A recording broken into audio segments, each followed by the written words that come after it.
Okay, so we are standing outside of 5822 North Cove in Gainesville, Georgia. This is another lake property that we will actually be looking for, not for ourselves, but actually for a client of ours that wants to use it as a permanent residence and also potentially as a short-term rental.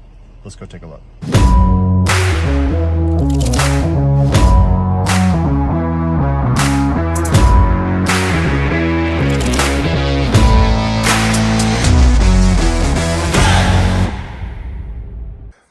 All right, so walking in, this video is specifically for what I'm seeing for as far as an Airbnb is concerned, and do I like it, do I not? First, it is already set up as an Airbnb, which is a super big positive. In general, the coloring is actually pretty terrible. There is nothing in this particular area that screams to me modern, but there's also nothing here that screams to me this is a boathouse, lake house, charming. There's actually just a lot of clutter. This stuff,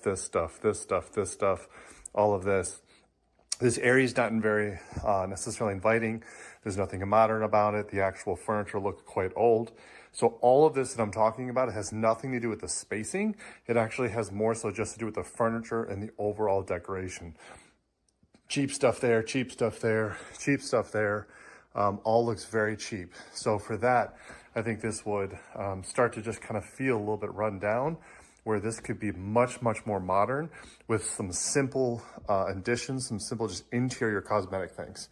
Walking into here, the one thing that I don't like about this particular bedroom, let's start off. The bedrooms in this particular place are really quite cool. In that they all have like kind of these queen bedrooms. So there's an opportunity to have 3 separate couples in this particular property, which is really pretty nice. So nice bedrooms, nice sized beds. Again, the furniture though, all looks very old. All of this wood right here, if you look at our lake house, you'll notice we've painted everything white. So white on white would actually make this room look a lot lighter, a lot brighter, and not so old. This wood stuff is not necessarily great at all. You know, there's no fan, the popcorn ceilings, not great. If you notice they put a TV here, you don't need a TV in every single room.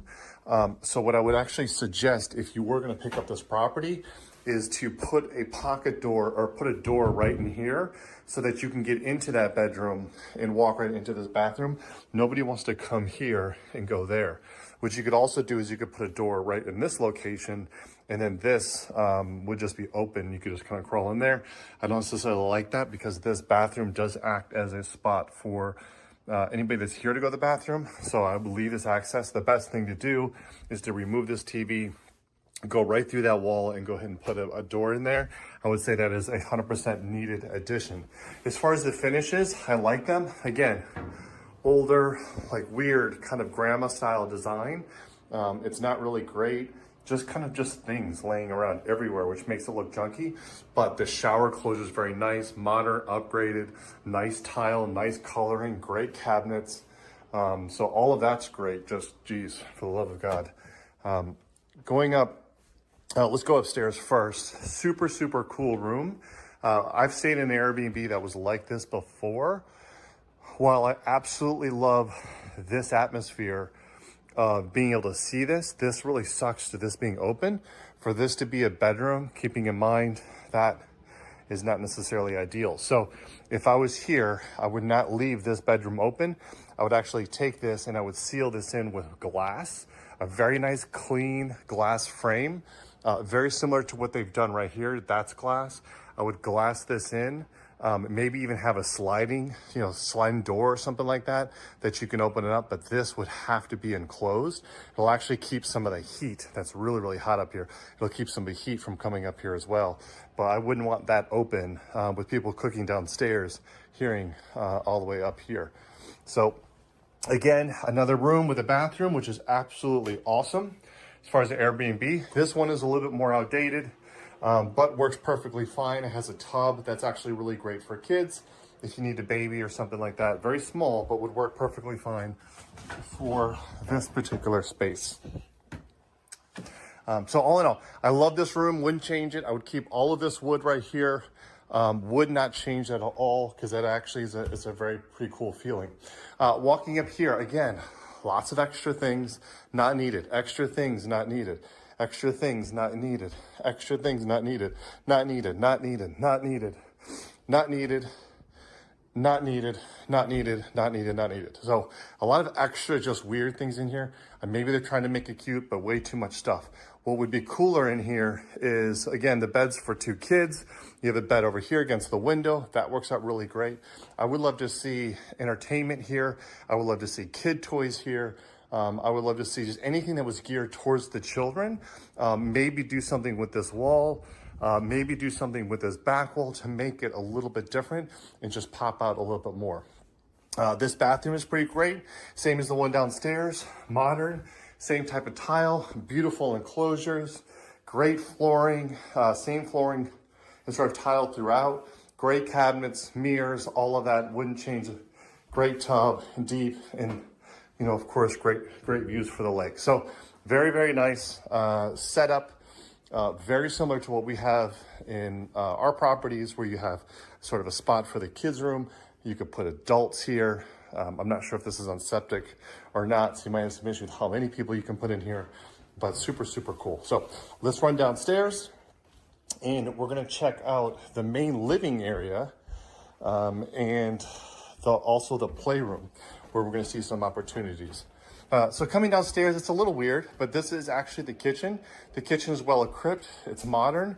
It does have these sort of, IKEA cabinets, as I'll call it, but they're actually in really, really great shape. The finishes are in great shape, great sink. Everything's labeled already for an Airbnb. Plenty of room to do whatever you need to do here as far as kitchen, double oven, refrigerator, wouldn't change a thing, washer and dryer, very great centralized location to where you would need it for anybody that's here, and another bathroom, which is actually fantastic for anybody that's in this particular area, which again is why you may not need a bathroom that's up over here, that we should be connecting to the other room. Things that you shouldn't have in an Airbnb, extra, extra, extra, extra, all of this stuff. All of this is extra. Would never have any of this.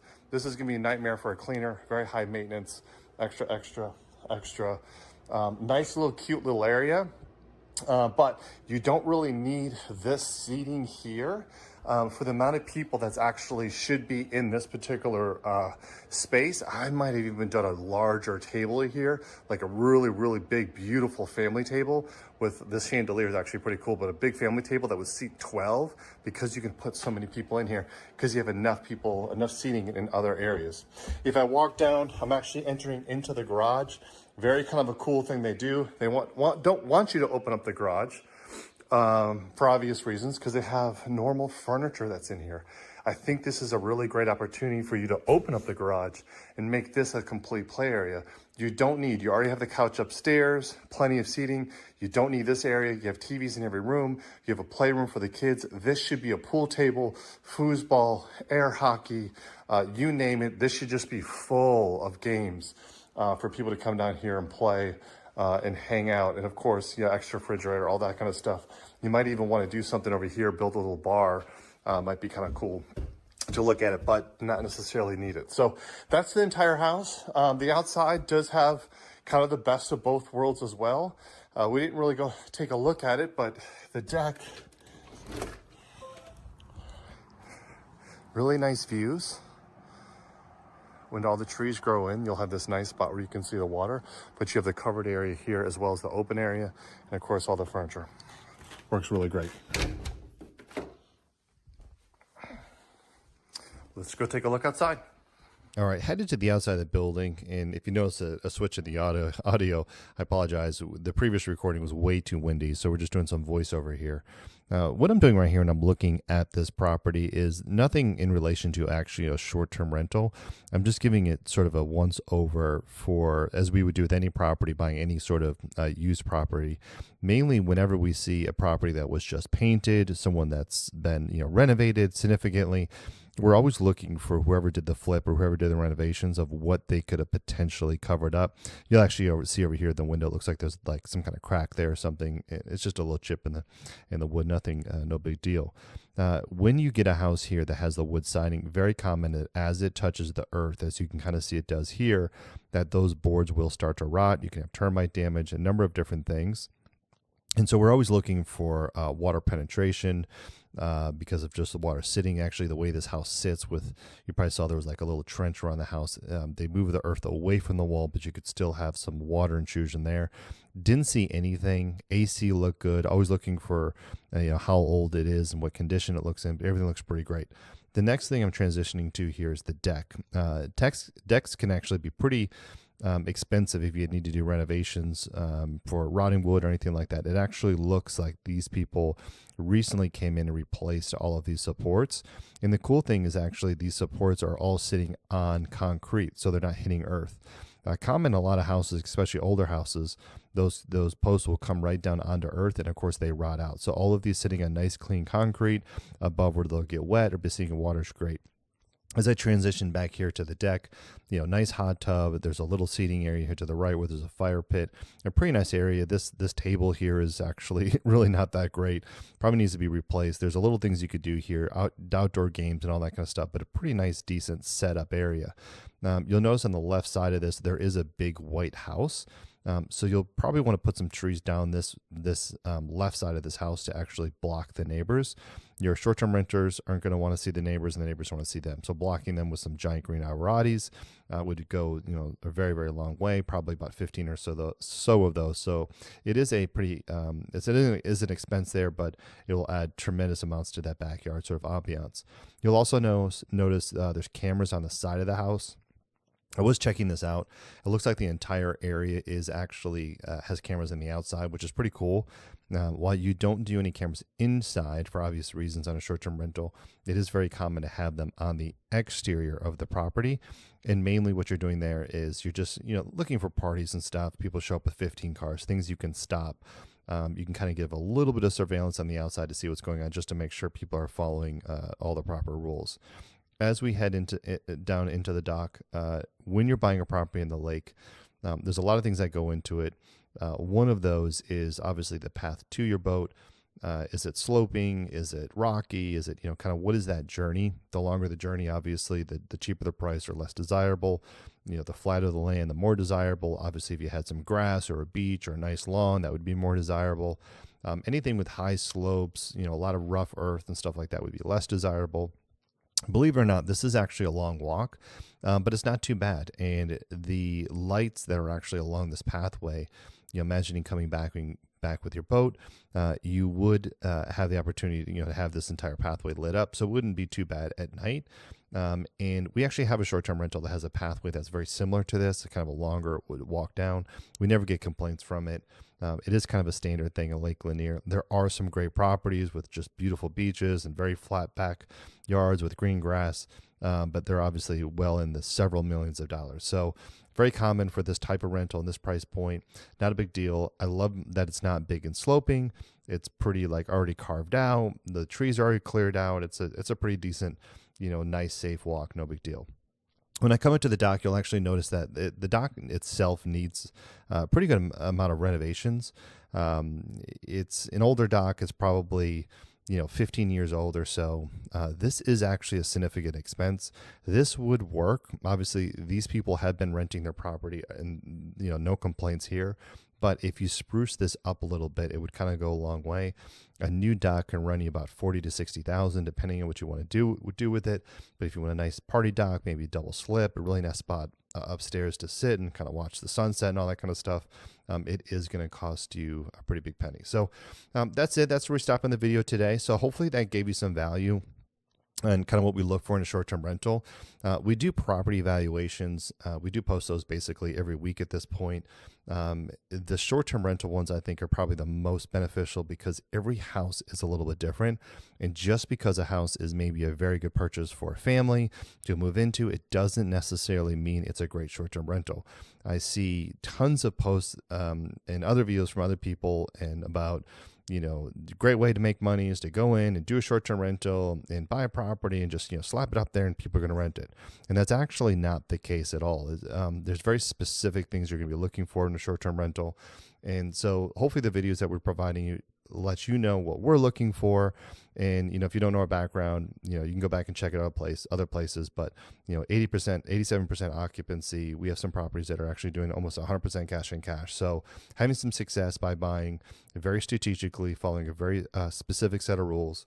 And this sort of series of the channel is really just about going through properties, looking at those set of rules and saying, does this sort of work or does this not work? So if you did find value, I would say to you, thumbs up, smash the like button, subscribe.